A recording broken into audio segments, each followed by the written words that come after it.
Am I on? Yeah. Hello, my name is Ivan. I'm coming from Bratislava, a company called Grand Pano, and I have a little speech here about virtual reality and what we do and why we do it, and maybe present you virtual reality from a different point of view. What we say back in our company is that fantasy is the only limitation when it comes to virtual reality, because we're creating worlds, and this world limitation is your fantasy or creativity. There has been a lot of written about virtual reality in media. Some things are right, something is kind of confusing. But for the fact, I'm not going to bother you with the forecasts and the numbers and the brands and all this, but let me just tell you that there is unlimited possibilities of how we can use virtual reality. Fields such as education, healthcare, retail, those are the fields where we can easily apply virtual reality. And most of you guys heard about something called Oculus, something called HTC Vive. And this is what we actually seeing every day, that people see those two brands as a representative of virtual reality. But in fact, it's much more. It's much more than this. They call it 2016 as a year of virtual reality because almost every major brand is developing or already have developed a device that you as an end user could use to enter virtual reality. So it's definitely, you can see much more than this. Those two major brands are almost on every single page on the internet, but there are hundreds of the brands delivering every day new products for virtual reality. I'd like to talk about basic definition as we see it. It's a virtual reality. It's that you can actually try over there. You put your glasses on and you actually are in a virtual world where you can move very intuitively. And then is something that is called hyper or mixed virtual reality. So the difference is when you are in hyper reality, you can actually touch things and feel them with your sense. So let's say that if I would have this chair next to me and I will have my glasses on and I will be in virtual reality and I will see a beautiful chair next to me, and I will grab it, and I'll feel the chair. That's called mixed reality, and it's quite, in this time, used only for events to support brands. But then we have 360 photo, which is quite often put into the virtual reality, 360 video, augmented reality. So this is something that is a basic definition. Our company, from Bratislava, we focus on those three fields only. The medical will be next year. We do the applications for virtual reality, which are focusing on image of the company. We try to give some image to the brand. We call it a cool factor. So if you want to be a trendsetter or your company, such as usually companies that are presenting drinks or retails, we do applications for them. Or then we do a pre-sale, or we call it hard sale applications. For instance, I would say core business is real estate developers. As you can see on the picture, over there on the stand we have several projects. Me as a customer want to buy a flat. It's a brand new project. They start digging the hole and construction next year, but the apartment will be finished in 3 years' time. I am able, thanks to virtual reality, visit that place and take my decision according to that. And the third field that we have is a medical use. We've done some clinical tests with second part of our company, who are medics, and basically we're focusing on healing phobias. We will get to the next step. This is something that will explain why virtual reality is actually working. If you imagine that every sense or everything that we feel, taste, or hear is just a chemical reaction in our brain. And if we are able to stimulate your brain with virtual reality, your brain will tell you it is like in real life. So it will create the same chemical reaction. And I think it's quite easy to understand. And because of that, there's a fact called neuroplasticity, and we use this fact in virtual reality. Basically, neuroplasticity is something that it's ability of the brain to learn things and remember for the next time. As we all learn that this is left and this is right, nobody has to tell us. We know when somebody said left, all right, you turn. You don't really focus. You know where it is. Or when you first time burn yourself because the pan was hot, you know for the next time, it's going to be the same. So it's the connection between what we learn for every single next situation. And basically the example of what it is that the knowledge doesn't always mean the understanding. You see the bike over there, it has a swap riding wheels. So if I tell you, please use this bike, just remember left is right and right is left. You're not able to do it. They've done some tests in the States and it took average 6 months to learn, to rearrange your brain that the left is actually right and right is actually left because of the neuroplasticity.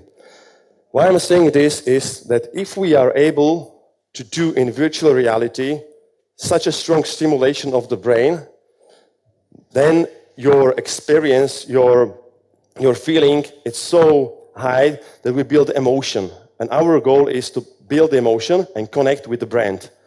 We are doing now the process of social experiment. So here is just an example, very basic. But imagine there is a pot with the water and you put your glasses on. And the water is about 40, 35, the pot has water which is about 35 to 40 degrees. So nobody gets burned. But in a virtual reality, you see that the water is actually boiling. And only 1 or 2 persons from 100 people are able to put their hands inside the pot. Even they know they are in the office, they wouldn't do it because something in the brain is telling them they may get hurt. And if we do this correctly and precise, and you put your hand inside the pot with the boiling water, you should get burned because it's the reaction, the chemical reaction, and your brain reacts. So that's how we build emotion. And as I mentioned, we're trying to enter the field with a medical use. And here it's precise description how they use it in order to heal people. For instance, stroke. You get a stroke, all of a sudden you forget how to speak, you don't know how to walk. It basically reset your part of the brain, which is responsible for remember things that you learned when you were a child. If you put the glasses on, and I don't want to bother you with the samples, you put your glasses on and you cannot walk, you cannot speak, and you see your feet are actually moving and you're walking, but you're not. Your brain is thinking you are. Because of this technology and stays in hospitals, they are basically healing people after the strokes. And our focus is to heal people with the phobias. It's very simple. If you have a phobia, the only way how you can heal yourself is to stimulate your fear. How you do it? You can see on the left picture, step by step with the training, you are increasing the level of the fear, and it's the only way how you can heal yourself. On the picture on the right is the sample how you can heal yourself if you are afraid of heights. So every specialist, every doctor who is basically handling those clients, they could use virtual reality to basically heal any phobia. We can stimulate anything.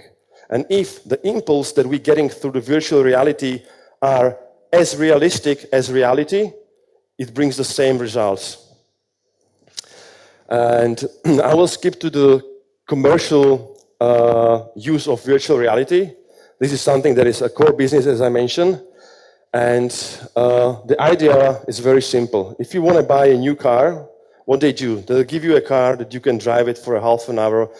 If you really want, they give it to you for a weekend. They do anything just to make sure you'll connect emotionally or practically with the brand, with the car.